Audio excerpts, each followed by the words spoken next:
So Aristotle's Nicomachean Ethics has 10 books, and we've looked at some of the other books, and you can think of these as chapters. You know, they, like I said before, they called these books back in the day because they were actually scrolls. So this would have been its own scroll, and it's kind of a two-part piece, actually 3 parts. There's the first part is about pleasure itself. Nature of pleasure, are there different kinds of pleasures? You know, what do we get out of pleasure? Are there better and worse pleasures? And then he starts talking about something that gets translated as happiness. It's a Greek word, eudaimonia, and we'll talk about that in a moment. Why it's not exactly the same thing as happiness in the sense that a lot of people make of it. But he also talks about lifestyle. And he doesn't use the word lifestyle, but that's a contemporary word that makes a lot of sense for us to use. You can think about your lifestyle as a student right now, and you know what you like about it, what you don't like about it, the lifestyle that you want for yourself after you're out of school and working and down the line. So we're going to look at those. And then he's got this sort of wrap up at the end about, you know, what good does studying philosophy actually do us? Is it going to make us into better people by reading it, by studying it? Or do we actually have to have the right preparation, and then do we have to do something with it? And I don't know if we'll get to that stuff at the very end, but it's worth looking at. It's an interesting set of points. He's interested in how do we actually become good? That's a fundamental question. But let's start out with pleasure. So I had to think about these 5 guiding questions. Let's think about things that we actually do find pleasant. I think some of Aristotle's examples are perhaps a bit dated, and there's an entire range of pleasures that were unavailable to him at the time in you know, the 300s BC that we have available to us. So what are things that, let's start out with really basic things in your day-to-day life. What's going to happen today? What are you looking forward to that you think is going to be pleasant? Yeah. What's that? A nap. Taking a nap is always pleasant, yeah. Lunch. Having lunch. What do you like about it? Are you going to go to the cafeteria? I haven't been to since they renovated it. Is it finished? Okay. What do you like about the food here at Marist? It's not really the food. It's more the break and getting food, even though it's not the best. Yeah, it's really about the break between the classes. So it's downtime. Are you going to get to hang out with any of your friends, or that's pleasant too, right?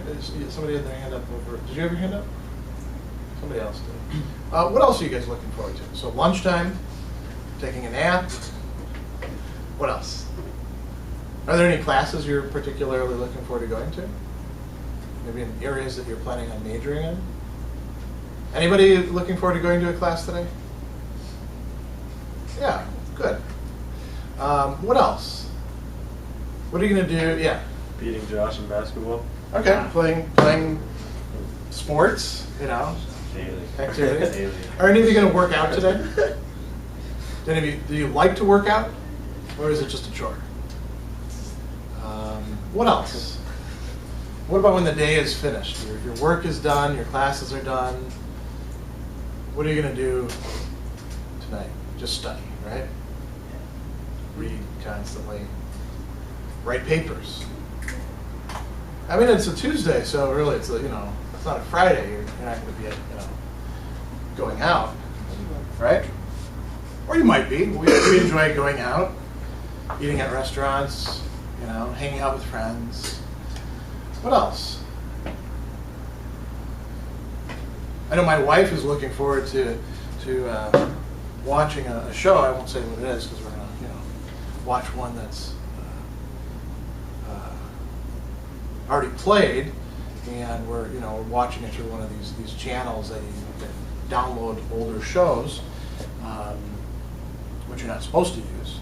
We could talk about shameful pleasures in terms of those sort of things. Are any of you going to watch any shows? Are you looking forward to any shows tonight? And when we say shows, we don't mean like you're going down to Broadway, catching the train, or anything like that. going to a local theater? Any of you going to a local theater production? I mean, like sitting in front of the screen, watching TV. We enjoy that, don't we? Or the internet. What else? We have food, exercise, rest, entertainment, perhaps class. Any other things you're going to enjoy? What about this month? What are you looking forward to happening this next month of October? Because it's going to be pleasant. Halloween. Oh yeah, Halloween. I mean, that combines a lot of things. You get candy if you actually trick or treat, or have kids in your life who you can eat some of their candy. Well, and actually, if you're giving out candy, then you can eat some of the candy as well. So you pick the candy you like if people are going to come to your door. How many of you are going to wear costumes? About half of you. Okay, that's good. Do you like picking out costumes and dressing up in them, or is it a chore? I really don't want to go to this Halloween party, but I have to put in an appearance, and I better find the simplest costume. I'll just put a garbage bag over myself and call myself Trash Bag Man. Is that what you're going to do for Halloween? What are some of the costumes you guys are going to do? Or do you already have it? Some of you probably already have it picked out, right? You've been thinking about this for months. Some of you are going to wait until the last minute and then go down to the drugstore and see what's still available. Or maybe you will be Trash Bag Man, I don't know.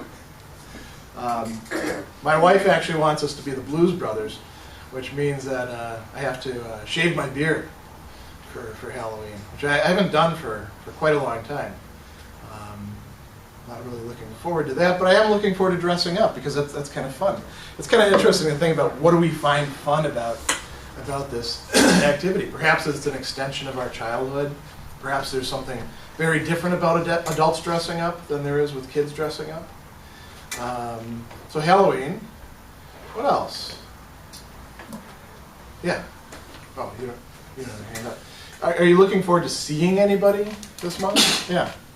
Parents' weekend. Oh, wasn't that just this last weekend? Yeah. So how many of you had your parents come? Did you enjoy that? Bless you. Or was it? There might have been some embarrassment or other moments or things like that. But I hope you enjoy having your family around. Brothers and sisters come up too. Or, that's kind of good. You may be looking forward to spending time with friends. You may be looking forward to dating somebody, spending time with them. Do any of you have a book that you are hoping to read over the next month? Not just for class, outside of class. Yeah? I do too, myself. I don't know if I'll get to it or not. What do you enjoy about reading? Again, put class stuff aside, you enjoy having the thing done. How many of you actually enjoy reading something? There's some people who don't enjoy reading anything, not even stuff on the internet. The mere act of reading is painful. Those of you who do enjoy reading, what do you like about it? What do you enjoy about it? Information you Yeah, well, that's kind of important. It could be. So, do you like reading nonfiction mostly, or you like reading fiction? What is it you like reading? Information. What's that? That's entertainment, but I'm talking about as blogs and stuff like that. Oh, okay. Well, that would, yeah, that's kind of questionable. Are blogs fiction or non-fiction? Sometimes, they could be quite fictional. Okay. Do you ever post comments in response to them? No? Some people like engaging that way. What else do people like about reading? Information. The act of imagining things if you're reading fiction. Yeah. It's relaxing. It's relaxing? How so? Some people find it just a chore, right? So, what makes it relaxing for you? You forget about everything. You Forget about everything else. Yeah, you're concentrating on something else. That is actually what Aristotle would call contemplative activity. That we'll come to in a few moments. So we have a wide range of pleasures. What are the sort of things that you wish you found pleasant but don't actually find pleasant? Those who don't enjoy reading, do you wish that you enjoyed reading? Do you think that you're missing out on something because you can see other people enjoying it? Or, you know, exercise.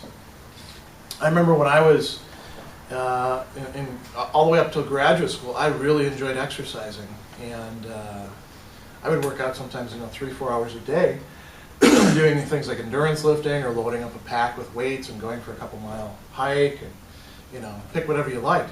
And then suddenly something happened and exercising became boring to me. And that's, you know, how I ended up being overweight because I quit exercising. Before that I was in amazing shape.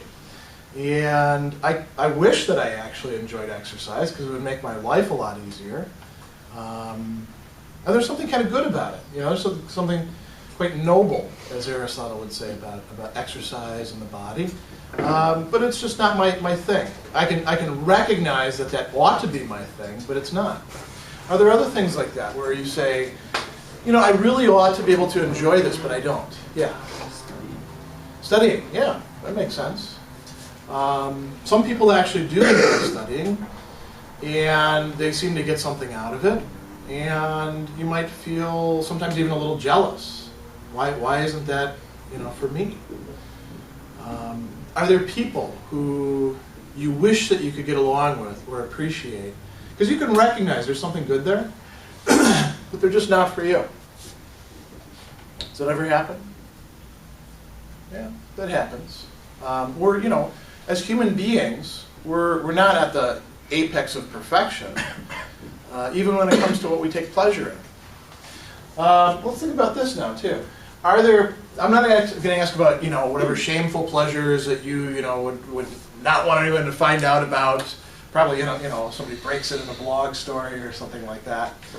What are the sort of things that we tend to look down upon people for, or get creeped out when we find that they're into things? Yeah.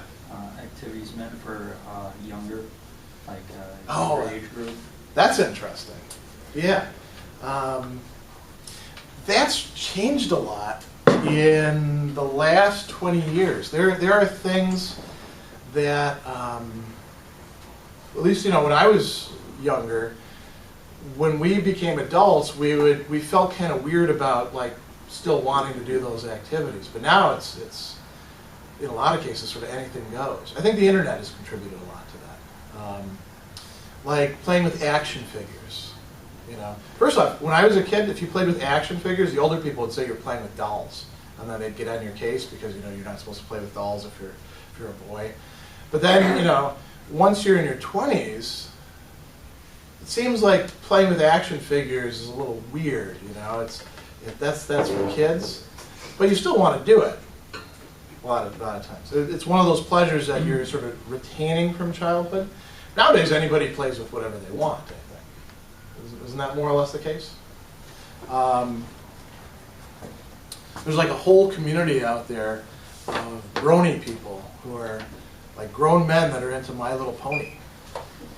Which, when I was a kid, that's when My Little Pony came out. It was something for little girls. Even older girls didn't get into My Little Pony. They're like, that's baby stuff. That's not for grown-up girls. But now there's like whole communities of adults that are into that. Yeah, but like accepted by each other, but by the community as a whole, it's kind of weird for most people that. Okay, yeah. Yeah, I remember being at a conference recently. It was a popular culture conference. And popular culture conferences bring out all sorts of people who are into interesting things. And I got into a conversation with a guy, and standing by the elevator, and he'd gone to my presentation, which was on Game of Thrones and Aristotelian moral theory, and did the two of them coincide? And it was actually much more interesting than it sounds. And he started talking to me for a while, and then he brought up him being, and I always get these mixed up, he was a plushie but not a furry. And these are like, you know, one of them has to do with people who like to dress up in animal costumes and do things together. One has to do with people who like to actually engage in sexual acts in animal costumes. And he was like really making sure that I didn't mix the two of them up, because it was very important for him. And for me, this is not my absolute first hearing of these phenomena, but I was like, yeah, I really don't know that much about that community, and I'm not sure I want to, because, that's something that we would consider to be a bit odd. There's all sorts of things that we might look at and call shameful pleasures. Can you think of any with food? We'll put aside, weird sexual fetishes or things like that. Just food by itself. Are there any pleasures that people find shameful? Yeah. Just like people who like binge eat food, Mm-hmm. and then they feel guilty afterwards. Yeah. And you can do that not only with food, but also with types of drink, I suppose. And I'm not just talking about like getting, blasted binge drinking sort of thing. I mean like people who sort of, they don't indulge in this for a long time, and they really like the taste of this drink, and now they go out and they buy a 12-pack of that, and they just, they can't stop themselves. What is shameful about that? Or, less than noble? Yeah. I think it's just because of like what society says is normal, and if you go beyond that, then you feel guilty because you feel like you're doing something weird. Yeah. Okay. What else is food? Yeah. Like lack of personal self-control. Okay. Good example of this, I suppose, would be you go to a fast food restaurant and you say, I'm going to have the number one. Say I'll have value meals. Do you want to supersize it? No, I'll just keep it regular. And you go down, you sit, you eat that, and then you're like, man, I'm still hungry. I'm going to go have another one, number one. Do you want to supersize that one? No, I want to stay within certain limits. And then you go up for the third time. That, I think people would frown upon that. What else? What are other things that, what are some sort of like deep, dark, twisted pleasures that people take? And again, we won't use like sexual ones, because those are like shooting fish in a barrel. There's so many things out there that might be a bit deviant. Yeah. Well, if you look at like serial killers killing people. Okay, yeah, sometimes they express having a compulsion. Like Jeffrey Dahmer, we actually got to hear from his defense attorney when I was in college, and he didn't enjoy doing what he did, but he felt this just impossible to defeat compulsion. But some of them actually really like hurting people and killing people. And you don't have to be a serial killer. There are sadists out there who just enjoy hurting people. And we tend to look at that as a bad thing, don't we? Yeah, what are you going to say? Oh. What else? I mean, within that spectrum, perhaps those who are always putting people down. Do we like people who are always finding fault and seem to really enjoy that? These are the people that we, so to speak, love to hate. They're popular for being disliked. Let's think about some other things then. What sort of things do you find valuable, even if they're not pleasant? You recognize that there's something intrinsically worthwhile about them. Let's think about things in your life. Do you have relationships where you don't really enjoy the relationship, but you recognize that this person is, admirable or good, and it's worth spending time with them, even if you don't feel like it all the time? Do you have any people like that in your life? Yeah. Maybe if it's, like I don't, but maybe if it's your boss, or like Your boss? In an important authority figure. Okay. So in that case, it'd be more like doing what they tell you to do, or because you're not like going out for coffee with them. Yeah. Oh, you are? No, Oh. I don't know. You could. It'd be unusual. Yeah. Like parents, sometimes like my mom is like, she does a lot of admirable things and like has a lot of great things about her, but she's also like the one person that like makes me the most angry. Well, she's your mom. Yeah, but it like is valuable because at the same time it kind of helps, it sticks out the good that she does, and at the same time it shows me like as I'm growing up things that like I definitely don't, like it helps shape who I am. Like I see what I don't want to become. Yeah. I can relate to that. I had a mom like that. drove me nuts, you know. But there were a lot of really good things about her. I remember the first time that I realized that my mom wasn't dumb. Because she would play, she was very pretty, and she came from a generation where there was a big separation between pretty and smart. And she learned how to use being pretty and saying the right thing at the right time to sort of smooth everything out and get people to do what she wanted to. And it wasn't until I was an adult, you know, and I was probably like in my mid-20s, and I was watching her work a salesperson who thought that he was getting the best of her. And she was just like basically taking this guy to the cleaners, getting this, getting that, just asking the right questions and appearing to be dumb. And the entire time knowing exactly what was going to happen in the conversation, like a chess game. Like, okay, I'm going to move here, and then he's going to move here, and then this is going to happen, this is going to happen. I could like see it happening. And it was the first time that I ever really realized how smart she was. Still, she drove me nuts, but you know, there were a lot of things like that. We used to actually, here's kind of a shameful pleasure. We used to walk around because both of us spoke French, and we'd you know go out shopping or something like that, and then talk about everybody around us because we knew they didn't know any French.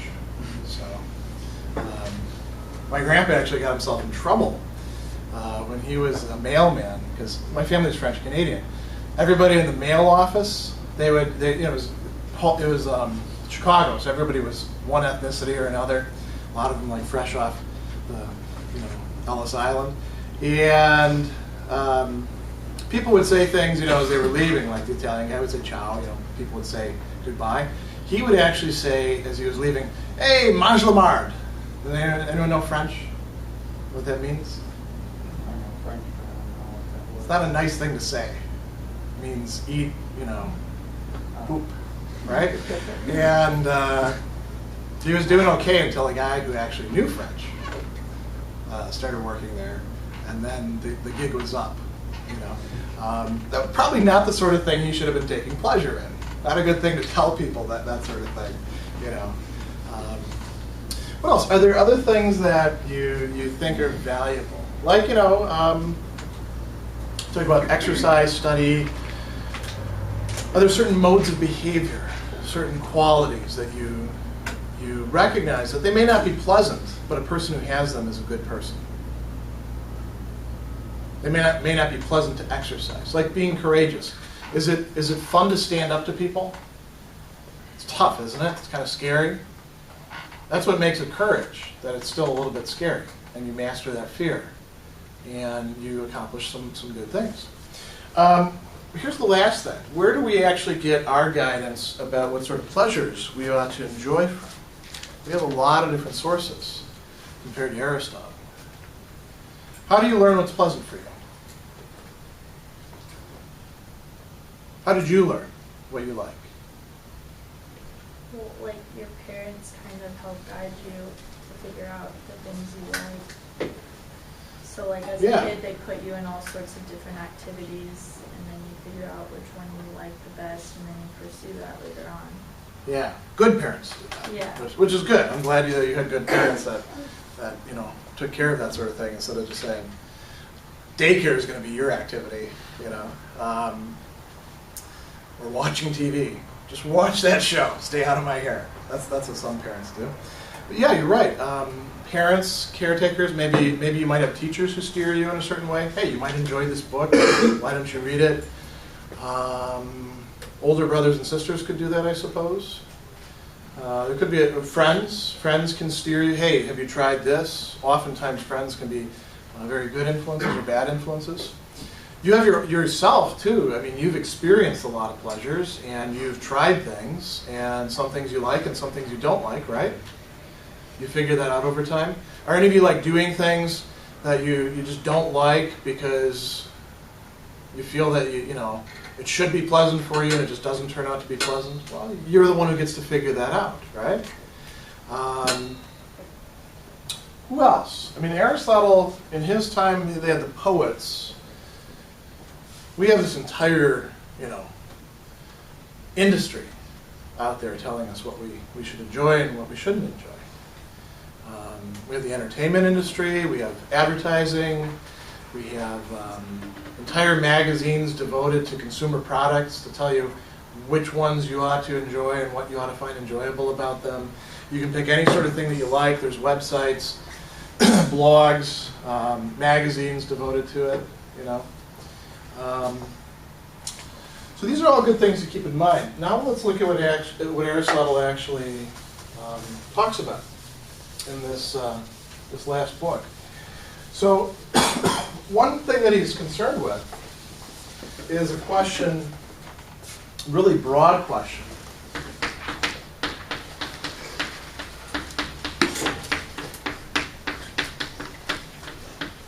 Is pleasure the good? Is pleasure the nature of the good? Are good things good because we find them pleasant? And there are some people who think that that's the case. And this can work in a couple different ways. One way is to say, pleasure is the good. I ought to set my life up so that it's basically oriented towards gaining and enjoying as much pleasure as possible. Everything else that's going to enter into it, I'm interested in insofar as it either contributes to my pleasure or diminishes my pleasure. So, if you have that sort of attitude, we looked at, friendships. You're going to choose friends that are pleasant. You're not going to worry about whether they have good character or who they are in themselves. You're going to be more interested in what are they going to give me in terms of pleasure. If you, decide, I'm going to have a life that's devoted to helping people, but I'm going to do it primarily because I get a kick out of that, because that's what, makes me feel good. That could also be a life devoted to pleasure. The life of the sadist could also be a life devoted to pleasure. Very different, ends of the spectrum with this sort of thing. What they all have in common is the notion that pleasure is the single one good thing, and everything else is only good because it leads to pleasure. So, that would be saying everything else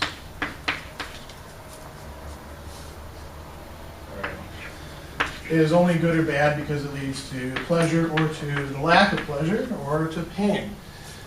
You want to have as much pleasure as possible, as little pain as possible. So you set your life up so that you focus on the things that actually give you pleasure. If you had such a perspective, would you worry about what other people think? Only if that gives you pleasure or displeasure. Maybe you're the kind of person who doesn't care what other people think, then it wouldn't really affect you. If, on the other hand, being held in high esteem, having lots of friends or, Facebook connections, pick whatever social media you like, is important to you, well, then you'd behave in a somewhat different way, but it would be so that you could get more pleasure. I know some people who get a real charge, speaking of Facebook, the more Facebook friends they have, the better they feel about themselves. The more happy they seem to be. They lose a Facebook friend, now their day went went south. That could be that kind of lifestyle. Now, is pleasure really the good? This guy, Eudoxus, that Aristotle talks about, he maintained that it was. There were other people in antiquity who did, like Epicurus. We get the word Epicurean from him. We're going to look at him later in the semester. Well, there's some reasons to think that pleasure maybe isn't the one single good. And Aristotle gives you several of these. One of the arguments for pleasure being the good is, well, pain is the bad, right? So pleasure is the opposite of pain, so therefore pleasure must be the good. And Aristotle says, nah, that doesn't really hold, because maybe they're both bad. Or maybe they're both neutral. Maybe there's other things that are good. So he says, what else? Here's an interesting argument. If you add pleasure to other goods,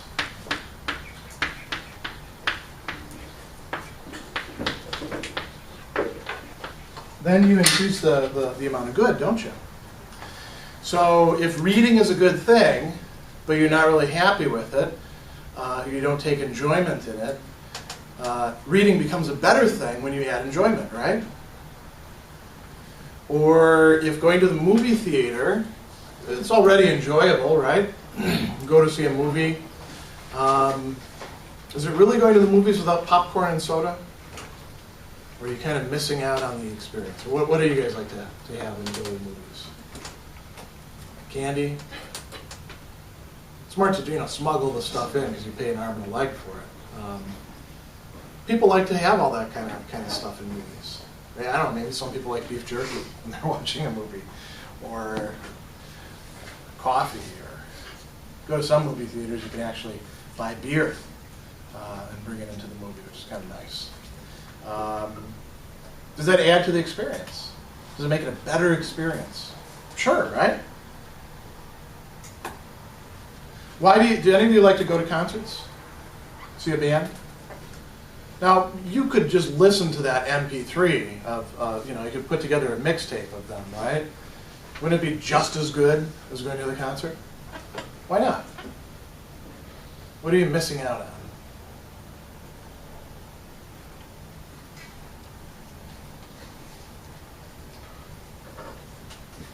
It's a lot of money to go to concerts. It's a live experience. What does that consist of? Getting to see them on stage, right? Maybe even some personal interaction. Chance to catch a guitar pick if you're in the right row or something like that. Being together with other people who are interested in that. That's all adding in more and more pleasure. So the concert going experience can be quite good in comparison to other things. Now, does this argument only hold for pleasure, or are there other things that if you add to the experiences, you make the experience a better experience?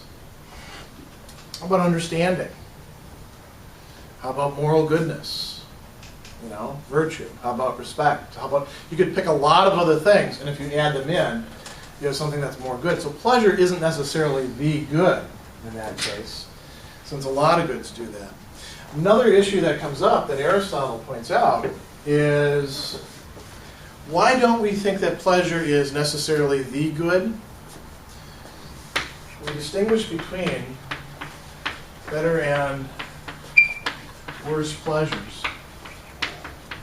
Now, if by this we mean just more pleasurable and less pleasurable, then we'd be hedonists, right?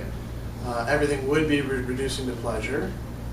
But if we mean by this something like there are some things that are morally better, or more honorable, or more valuable as forms of pleasure, and some that are less valuable, perhaps even things that we wouldn't want other people to know about because they're shameful or even disgusting, if we have those sort of ranges of values in there, that means that pleasure cannot be the one single good that measures everything else. Pleasure itself is measured, is distinguished by other characteristics.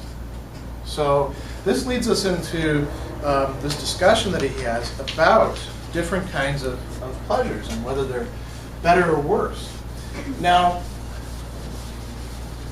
how would we decide what pleasures are better or worse? We can look at what society approves of. Is that particularly helpful? Do you have a good conception, like in the society that we live in, which is not a traditional, old-fashioned, very homogeneous society? Even Aristotle's ancient Greece wasn't that homogeneous. Do you have a really good idea of what society itself thinks is good or bad? Or is it kind of shifting? Depends on what context you're in. Like, what not to say to offend your grandparents, or what not to do in front of them to offend them, right? Their society too. And maybe if you go to their bridge club, or something else that they're engaged in, it's all old people of that generation. You know how to behave, what not to do, what to do. Out here in public, I think there's some things that not to do that would, maybe they're illegal, they would get you in trouble. Other things that we sort of frown upon. But are there contexts in which we say, yeah, that's okay, go ahead and do whatever you want? Aren't there people who do in fact do whatever they want out in public and not much seems to get done about it? It's kind of tough to say. By the way, too, the internet has totally blown this wide open, because any weird deviant kind of behavior that you're into, you can find a whole community of people that are like, yeah, that's the way to live. That is the best thing.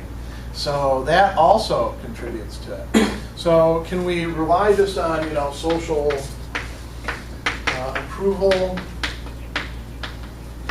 or disapproval? Not really. That's not going to cut it. So what else could we use to determine what's actually good or bad, noble or base, honorable or shameful? This is a really important question if we're thinking about trying to distinguish pleasures apart from each other. Because once we realize that this is kind of a shifting standard that we can't rely upon absolutely, you guys have already experienced this. You've gone from one context to another. One circle of friends may frown upon a certain kind of pleasure. Other circle of friends are like, that's the best thing in the world. Yeah. I was going to say like a spiritual approval or whatever. So, Standard. okay, yeah, like God likes it or doesn't like it. That's a way to do it. Aristotle doesn't take that way, because he's writing in pagan antiquity, and the Greek gods are not particularly great models. He kind of, you see them in this, he talks about the gods, and he talks about them in a very idealized sense. They're just way up there, and they spend their time contemplating. They don't do an awful lot, but they're active in contemplating.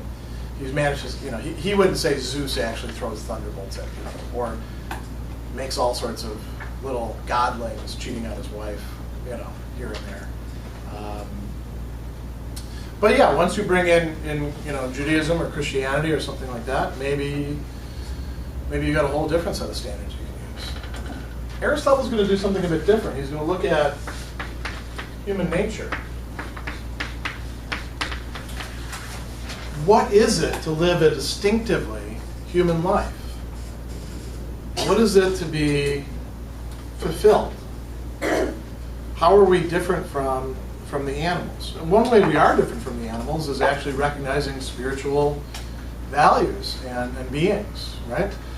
But Aristotle's going to look at pleasures and pains in terms of human development.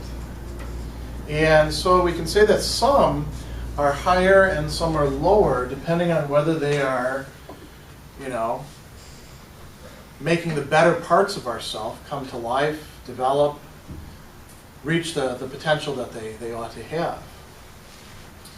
That's why reading, for example, could in fact be a higher form of pleasure, because it works on the intellect, right? I mean, when you say something like, I like to get to know what these guys are talking about, that is actually another way of saying, I want to use my intellect. I want to think about things. I don't just want to be, passive absorbing. I actually want to be active. So we want to look at this distinctively human activities,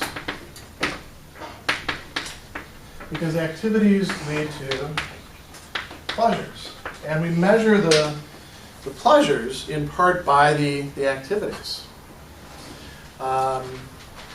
Each activity, like Aristotle says, has its distinctive pleasure.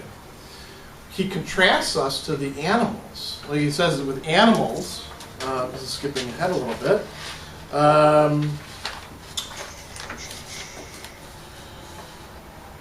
he says each animal is thought to have its proper pleasure as it has its proper function. What does your dog like to do? Do you have dogs? What do your dogs like to do?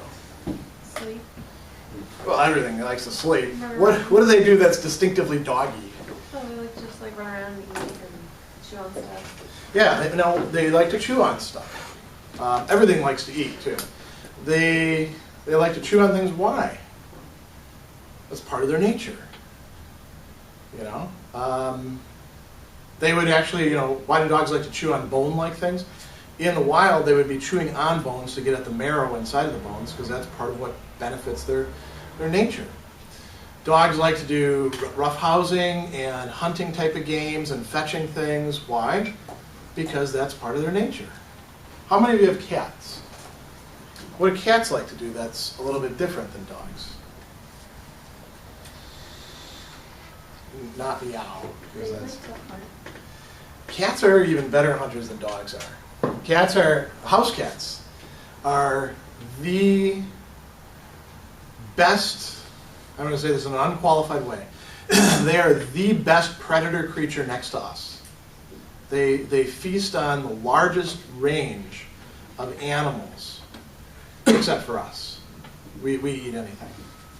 But cats are about the best, and they're great at hunting.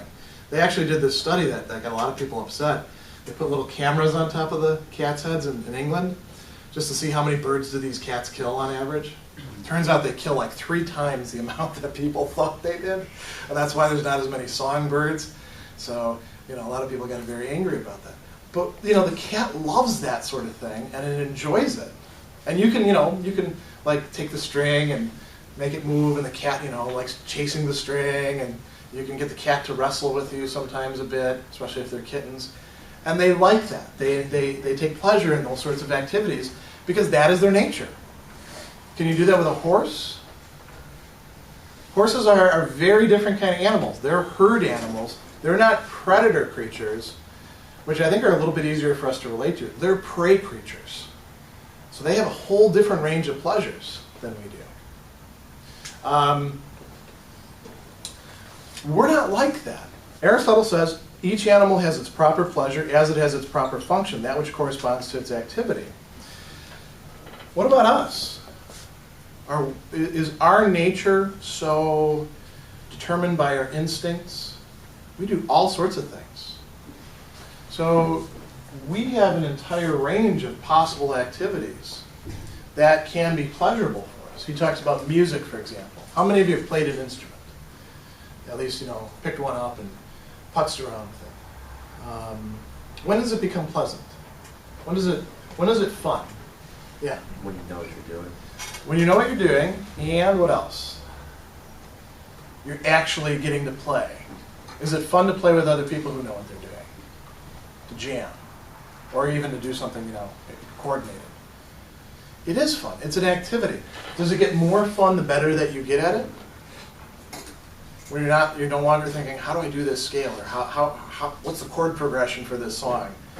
When it's just sort of, you've got your abilities? It depends? What does it depend on? Because maybe the pleasure you get in it is learning new things. If you keep learning new things, you're eventually not going to know everything. It'll be good. Yeah.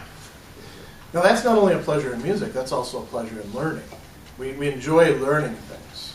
We don't always enjoy learning out of books or academic subjects, but we all enjoy learning. Cooking, how many of us cook just so that we can eat? How many of us actually enjoy the acts that are involved in cooking? The more that you do it, the better that you get at it, the more you enjoy it, right? That's a potential that we have. You could live your entire life without knowing how to cook, without ever learning anything. My uncle is, he didn't cook for years and years and years. In his 60s, he started learning how to use a crock pot. And he started going wild with it, trying this recipe, trying this recipe. For him, that was a big deal because he had never cooked anything. When I went to visit him one time and stayed with him for a week, his stove was disconnected, and he didn't care because he had an entire freezer full of microwave dinners. And every night that he wasn't at the diner, it was a microwave dinner. That was the extent of his cooking, that and boiling water. Now he actually cooks. He didn't realize that we could take pleasure in that sort of thing. What are things that in your life you thought at first, there's no way I'm going to like this? And then with a little bit of time and effort into it, you started to realize, yeah, actually I do like this. I enjoy this. There's a pleasure that comes from this. What are some things like that for you? Could be spending time with a person, Never thought I'd enjoy spending time with this person. I thought they were just a pain in the ass, but actually there's a lot that they have to contribute. It's enjoyable. Did you have your hand up? I was going to say golf first I hated it, and like it became like more and more enjoyable when like you go with your friends and just BS. I'm still at the hate it stage myself, but yeah. It took a while because it's very frustrating. There's like a lot of Happy Gilmore moments at first. I believe it. My dad was a huge golfer, and I wish I had learned from him how to golf, because just the sheer thought of like trying to get a ball 400 yards down that way with, you know, a minimum number of hits to it, even just the thought of it makes me frustrated. So I can relate to that. I never thought I'd actually enjoy philosophy. I hated my high school philosophy class. Turns out it was because I didn't like my instructor, because he was kind of a jerk. It had nothing to do with philosophy at all. And then the more I did it, the more I enjoyed it. Or mathematics. I majored in mathematics. And when I was in high school, I quit taking math by the end of my sophomore year, because I figured I'm not going to use this stuff. And then they threw me in a calc class in my first semester, and I really liked it, because we were talking about theories of limits and things like that. And then I just kept taking more math classes, and I got a math major. The more that you do certain things, the more you can find the potential for gaining pleasure out of them. Is this always a good thing? You go to work, you find out you really like working. That's good, because, you know, it keeps you off the street and contributes to your livelihood. Are there bad things where, you know, we get involved with the activities and then we start doing them more and more, and then we come to crave them more and more, and the pleasures that they bring more and more? Does that ever happen? Drugs are a good example.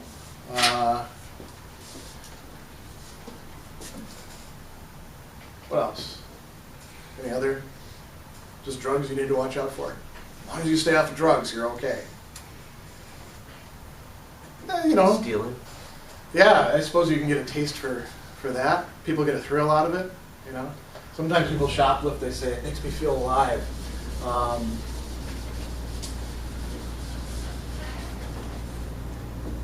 Running people down in conversation, you know, it's easy to get together with a bunch of friends and start talking smack about people, and that's fun. But it can become something that, you know, you start falling into more and more as a habit. Our habits determine who we are, and our habits have not only to do with activities, but with pleasures, with what we actually enjoy doing. And some pleasures are good and some pleasures are not so good. Aristotle gives you sort of, and not in any sort of systematic way, but he gives you 4 main ways of thinking about why we might consider some pleasures to be bad or shameful. And we can think by contrast to good pleasures. So one has to do with the sources of the pleasure. Is there anything wrong with making money? Should you enjoy getting a paycheck?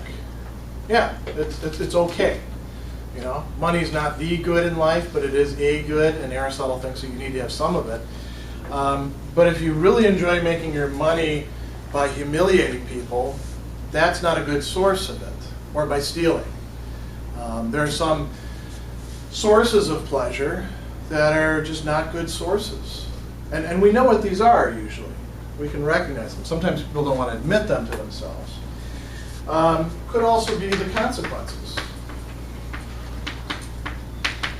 One of the things that's, you know, most problematic about taking drugs, you know, in particular, you know, what we call the hard drugs, right? Like crystal meth and crack and heroin, those sorts of things. If you get involved with those, your life is pretty much done. You know, some people like manage to go their entire life smoking pot or, you know, drinking, and they can cope, right? But if you get hooked on heroin, you're not going to cope. Sooner or later, it's the dirty junkie in the flop house on the mattress, or the methadone clinic. And, you know, there are certain consequences to certain pleasures that make them clearly a bad choice. So the people who are involved with them, those sort of things fall out of the picture, right? Are there relationships that could be pleasant, but they're going to have terrible consequences that you should avoid? Or not even necessarily relationships, just actions. Going out and sleeping with just about anybody you can come across at any given time. That's a great way to screw up your life, isn't it? That's almost as good as like getting hooked on heroin, because there's plenty of people who will indulge you that you don't want to be involved with in that sort of thing. Aristotle talks about a little bit less dramatic instances of that. He talks about enjoyments that actually do damage to our bodies or to our properties. If I get really into buying DVDs, can you spend a lot of money on that sort of thing? People do. When I find out that somebody has $10,000 worth of DVDs, I kind of think to myself, you could have spent that $10,000 on other stuff and watched the DVDs on Netflix or on some other source. That's doing damage to property. What about doing damage to your body? Are there other pleasures? Let's say you sleep all the time. It is pleasant to sleep. Is it good for you to sleep all the time? Or eat as much as you like all the time? That's not good for your body. So there's consequences. And then there's the factor that you were talking about earlier with the issue of maturity and appropriateness.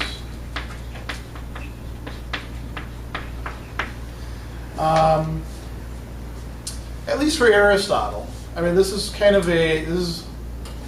like I said, getting weaker in our society.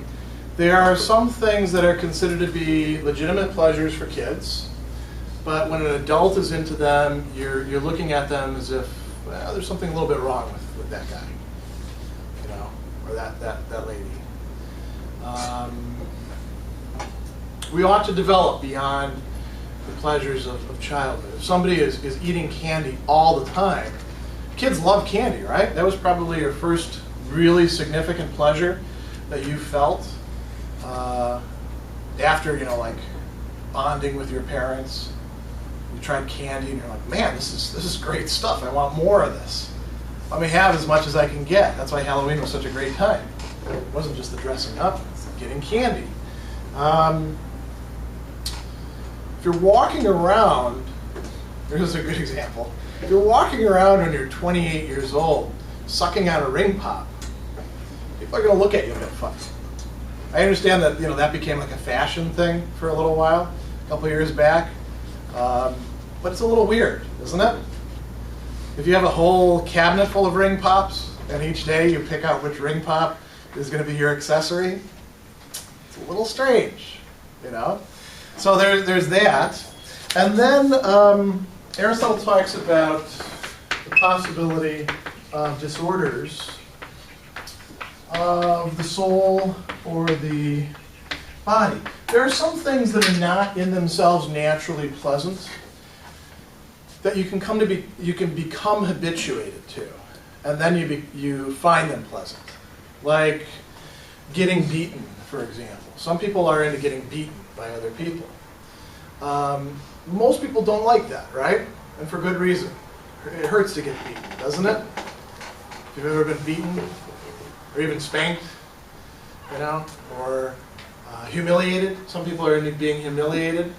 Now, if you wind up with a screwed up psyche, because somebody has imposed that on you over and over again, you can come to actually enjoy that sort of thing and to seek it out. We look at that and we don't say, oh, well, whatever trips your trigger, that's great. I'm glad that works for you. We generally say there's something wrong there. Some people enjoy strange tastes and smells because there's something organically wrong with them. There are some things when you're sick that will taste good to you that otherwise don't taste good, and vice versa. Usually it's the opposite. A lot of things that taste good to you won't taste good when you're sick. Aristotle says we don't take the person who's screwed up as the standard. We take the person who's actually doing the best as the standard. All of these really have to do with whether we're talking about fulfillment of the potential of human nature. what is it to be a complete person? What is it to fulfill your potential? Does it mean just sitting around and watching TV all day, hitting, the store for as much alcohol as you can possibly get, and just getting drunk, laying around in pajamas, things like that? No. We're made for something more than that, Aristotle thinks. You guys are all, sort of engaged in that here because you're in college. You're engaged in working out the potentials of your intellect, but also in moral life too. You form friendships here. You are doing things, hopefully, that are going to make you into a better person over time. That's fulfilling your human potential. Is human life just about enjoying pleasures that are easy to get, or is it about doing something more than that? If it's about something more than that, then considerations like maturity would be an issue, or sources of pleasure, or whether our soul is in a good condition, whether our psyche is in a good condition, and whether the things that we enjoy are a result of that or not. Those would be important factors. So Aristotle says, when things are actually in good condition, that's the standard that we want to use. The pleasure of seeing. We want to actually look at a healthy eye, not a diseased eye, as being the standard. Likewise, when it comes to moral life and intellectual life, we want to look at the person who is good in those respects as being the standard. The things that are pleasant to them are the things that are genuinely pleasant. The problem with bad or shameful pleasures is not just that people look down on them. They're not in themselves that pleasant. They're not actually as pleasurable. They don't, because what's most pleasurable for us, according to Aristotle, is the things that actually fulfill our potential. And they're not pleasant because they automatically lead to pleasure. The pleasure is kind of a byproduct that comes with them through those sorts of activities. When you, to use the music example, when you actually practice and you become proficient, you're not doing it because you just enjoy it. You're doing it because you see that as a valuable activity. You have come to actually understand music as a good going beyond mere pleasure, and you want to do it. And then the fact that you are good at it and you're doing what you're good at makes you feel happy, makes you feel good, makes you feel pleasure as a result. Likewise, in relationships, when we're talking about things like being generous, what Aristotle calls virtues. Being generous, being just or fair, being courageous, even being temperate.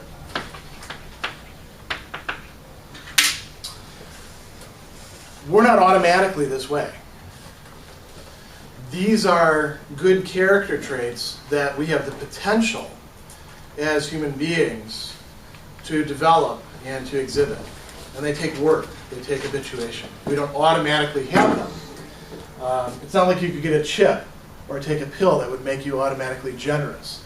To be generous means to value your friends more than you value your possessions, and to give to the right people at the right time. It doesn't mean to give to everybody. It means to give to the right people at the right time for the right reason, namely so that good things can come out of it. Not just to be a big shot, not just to get people in your control, but because it's genuinely good. Now, there's a pleasure that comes with that. When you really are generous, when that's become part of your character and you behave in that way, it makes you feel good. But it makes you feel good not just because it's about pleasure, but because you're actually realizing what's best in human beings. When you are brave, human beings can be some of the most brave animals in existence, because we actually know what we're risking our lives for or dying for. And we choose to do it in certain circumstances. That is a noble thing, Aristotle says. Noble and fine.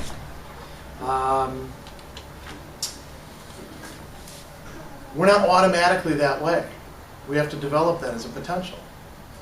When we do, we begin to actually, even though we're afraid, we begin to actually take enjoyment in that. And we also take enjoyment in seeing other people do that sort of thing.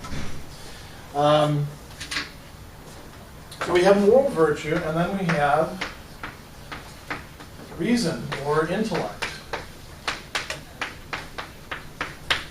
That's another thing that separates us from the animals. That also has to be developed. You're not born automatically knowing everything or even being a good thinker. Those sort of things take practice, habituation, development, and there's a lot of ways in which this can go wrong.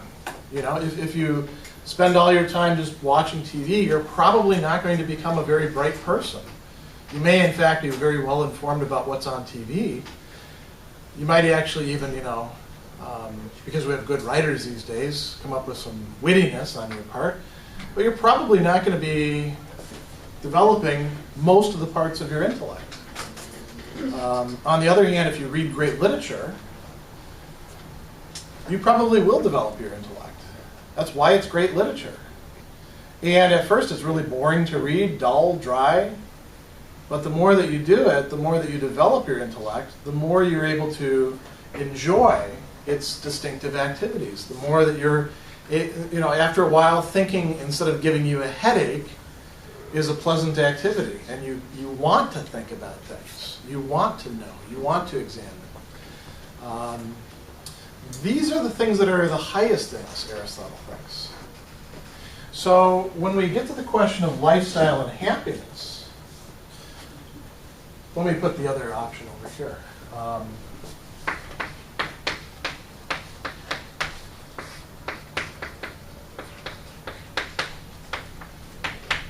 He says, if you could actually, be self-sufficient, and that's one of the things we want from life. We want to have enough money so that we actually, money and property, income, so that we can be self-sufficient, so we don't have to worry about paycheck to paycheck. We also do want to have companions, friends, other people to share our lives with. We've talked about this. Now the question then is, all right, what do you want the rest of your lifestyle to look like? Is it going to be a lifestyle that's primarily oriented towards getting pleasures and enjoyments?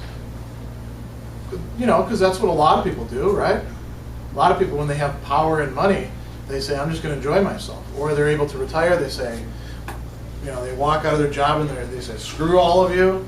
I'm never going to talk to you again. I was just here to make some, the money I need. Now I'm going to actually live my life. I'm going to actually enjoy myself. That's a possibility.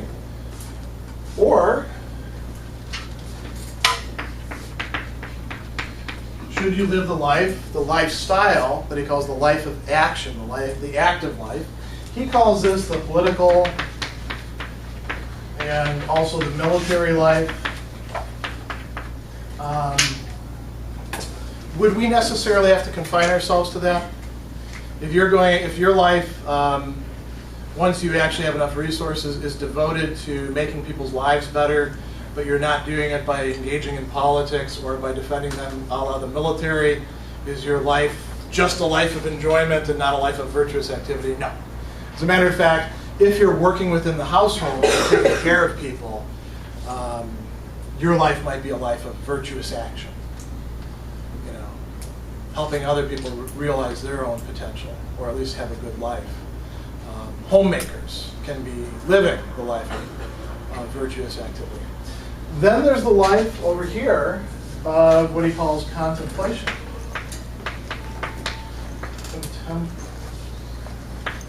Contemplative. And contemplation is activity. It's not just a merely passive taking in of information. It's your mind working on that information. I suspect a lot of the time that we think that we're being passive, you're not just getting information from blog posts. You're actually processing that information and saying, I think this blog post is probably BS. This one over here is more accurate. You're comparing them, contrasting them. You are actually being active when you're doing it, aren't you? And it works that way for any sort of intellectual process. You are engaged in activity. Should you orient your life? Here's a lifestyle question you can ask. Should you orient your life around getting as much enjoyment as possible, as much pleasure as possible? Or should you orient it around developing your mind? Maybe not having so many social connections?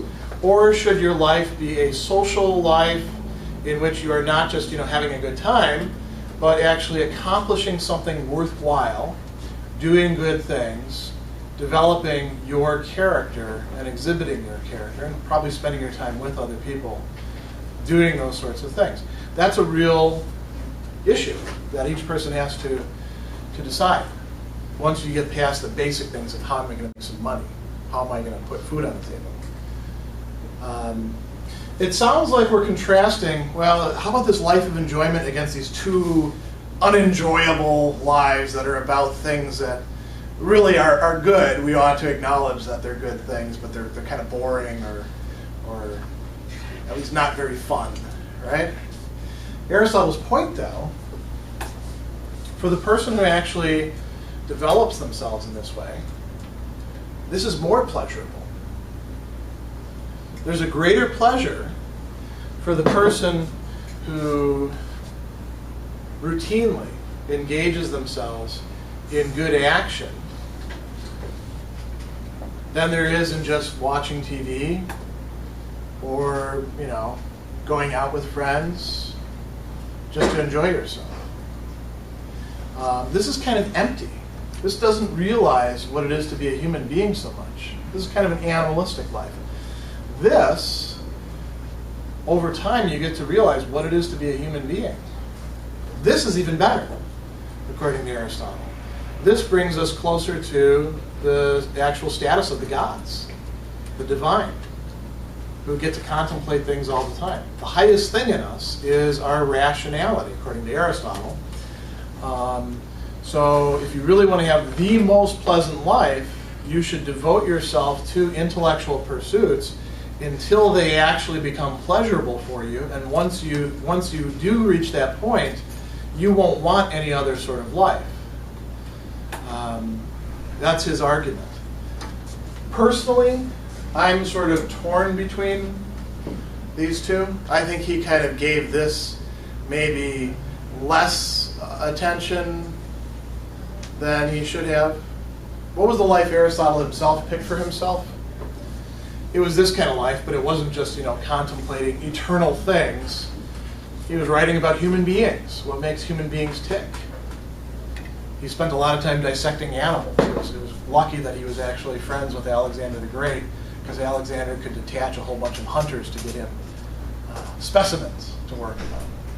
He wrote a lot of books. He taught people. He was engaged in intellectual life.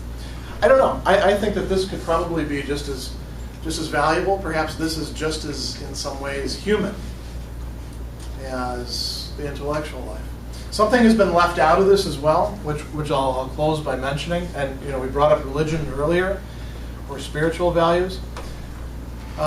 This would be like the life of the philosopher, the life of the scientist. What about, say, the life of the religious contemplative? Or the religious active person out there, say, working in the soup kitchens, the Catholic Workers Movement, those sorts of things. Mother Teresa's order, serving the poorest of the poor and helping them die with dignity. Is there any room for that sort of stuff in this account? You'd have to kind of pry it open a bit in order to do that. But, is that a problem with Aristotle?